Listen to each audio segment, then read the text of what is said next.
This is Valley News Live at noon. We're learning more this afternoon about the man shot and killed outside a restaurant and nightclub in Fargo yesterday. Friends of the victim say he was in his mid-20s and was only in his second week working as security guard at the club. Here's a little bit of the emergency dispatch call after shots were fired. Still getting more information. 26-year-old male, possibly conscious and breathing, multiple gunshots, including to the head. To approach on arrival. He is conscious but not doing well. Now, the shooting happened around 2 yesterday morning in the parking lot behind the Africa restaurant and nightclub in the 4500 block of 7th Avenue South. Eyewitnesses say there were about 10 shots fired. One of the neighbors in the area says they saw 2 vehicles leave the scene shortly after the shooting. Now, a small group returned to the area last night to remember the man who died. They are planning a peaceful walk in his honor.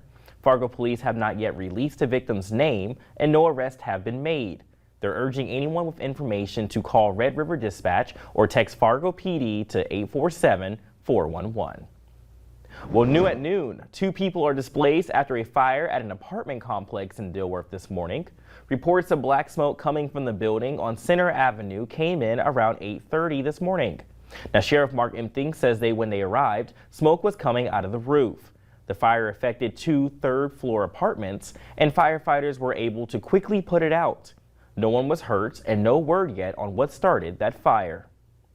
Well, the sun is back, and it is still pretty windy. You can see with the sky cam. Let's check in with meteorologist Lisa Green. Happy Monday, Lisa. Happy Monday. We are starting with some quieter weather out there. Here's a view in Wadena on the eastern end of our viewing area along Highway 10.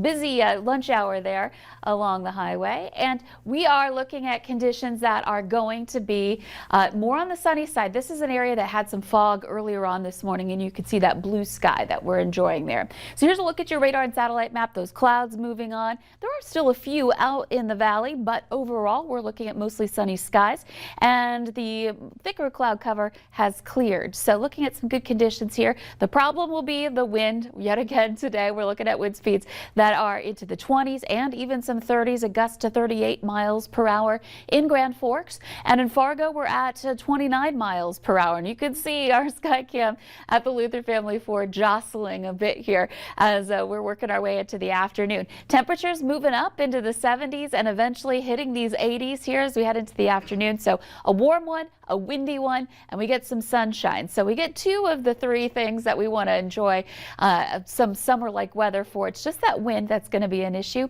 And we're going to talk more about what to expect through the rest of the week. It won't feel like this all week, I'll tell you that. And more rain chances are returning too. I definitely like the warm and sunshine, but that sounds great as well. Thanks, Lisa. Well, a Fargo man is facing several charges, including DUI, after causing a 3-car crash in the Northern Valley. Now, the North Dakota Highway Patrol says 28-year-old Tanner Mitchell ran a red light at highways 2 and 20 in Devil's Lake yesterday and was hit by an SUV. Mitchell's vehicle rolled into a ditch and a tire flew off and hit a 3rd car. Now, the driver of the SUV was seriously hurt. None of the other 4 people involved in the crash were injured. Mitchell was arrested for reckless driving, DUI, and running a red light. Now, hunters filled the streets to renew their commitment for racial equality 1 year after the death of George Floyd. As David Schumann shows us, families of victims of other high-profile violence were in downtown Minneapolis to show support. It has been a painful year. I tell you, when this happened, I didn't think I could go on. Bridget Floyd opened her heart Sunday and remembered her brother in this very public way. She said Derek Chauvin didn't know what he took from her family.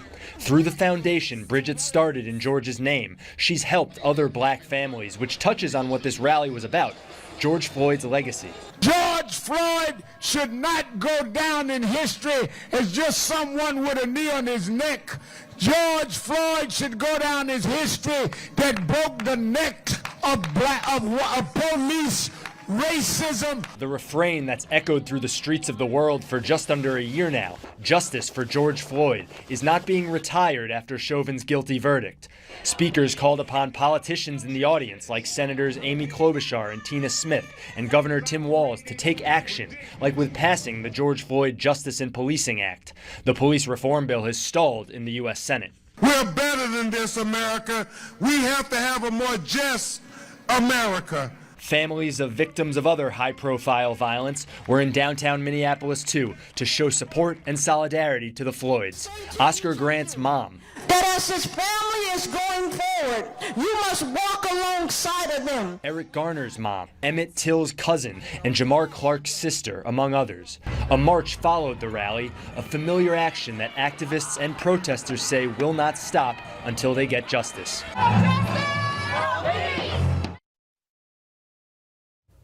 Protests and marches can evoke many different reactions from all over the political spectrum.